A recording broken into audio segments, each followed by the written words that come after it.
అమ్మవారు దుర్గా నవరాత్రి ఉత్సవాల సందర్భంగా గాయత్రీదేవి అలంకారంలో అమ్మవారిని దర్శించుకోవడం జరిగింది. అంతేకాకుండా వాళ్ళ మా అదృష్టం నిన్న ఒక అజ్ఞాత భక్తుడు బహుకరించిన కిరీటంని వాళ్ళ అమ్మవారికి అలంకరించడం జరిగింది. ప్రప్రథమంగా అమ్మవారిని ఆ విగ్రహంలో దర్శించుకుని ఆంధ్ర రాష్ట్రం అన్ని సుఖశాంతులతో ఉండాలి. ఇక్కడ రాష్ట్ర ప్రభుత్వం అన్ని విధాలుగా ఇబ్బందులు పడ్డ ఆంధ్ర రాష్ట్రాన్ని వచ్చే 5 సంవత్సరాల్లో ఎవరికి ఎటువంటి ఇబ్బంది లేకుండా అమ్మవారు ఆశీర్వదించాలి. అంతేకాకుండా ఈ మధ్య విజయవాడ కల్లా అంతేకాకుండా రాష్ట్ర ప్రభుత్వం యొక్క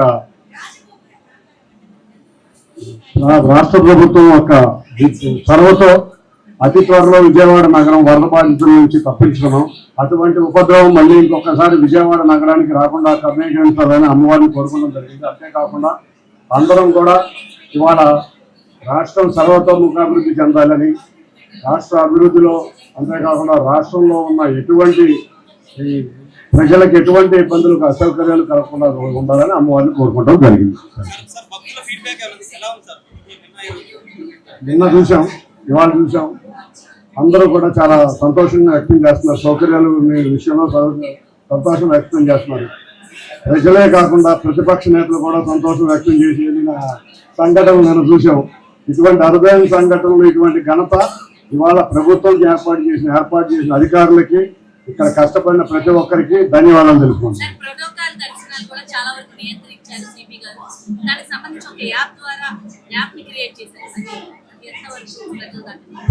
భక్తులకు ఎటువంటి అసౌకర్యం కలగకుండా ఒక యాప్ క్రియేట్ చేయడం జరిగింది. యాప్ ద్వారా ఎంతమంది విఐపీలు వస్తున్నారు, ఎంత రెస్ట్రిక్ట్ చేయొచ్చు అనేది కూడా చూసుకోవడం జరిగింది.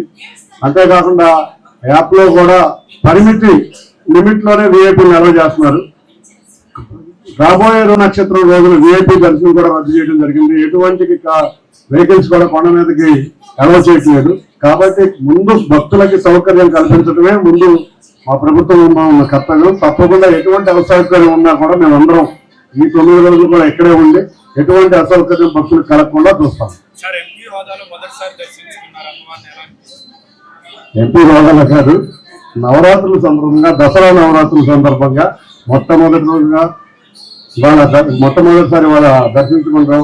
ఇవాళ అమ్మవారి పునర్దర్శన భాగ్యం కలగడం చాలా అదృష్టం. ఇటువంటి అదృష్టం అమ్మవారి ప్రసాదించినందుకు ధన్యవాదాలు. ఆవిడికి నమస్కరిస్తున్నాను.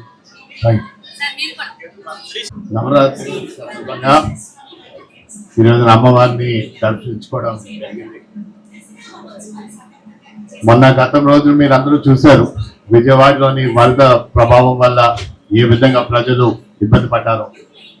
అందులోని ఈ రాష్ట్ర ప్రభుత్వం, ఎన్డీఏ ప్రభుత్వం చొరవతో ఎక్కడా కూడా ప్రాణ నష్టం కలగకుండా ప్రజలందరినీ కూడా ఆదుకోవడం జరిగింది.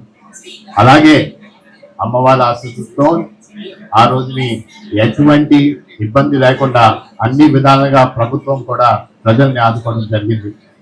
మేమందరినీ కూడా ఈ నవరాత్రుల సందర్భంగా ప్రజలందరికీ కూడా మేలు జరగాలని కోరుకుంటూ సెలవు తీసుకున్నాం.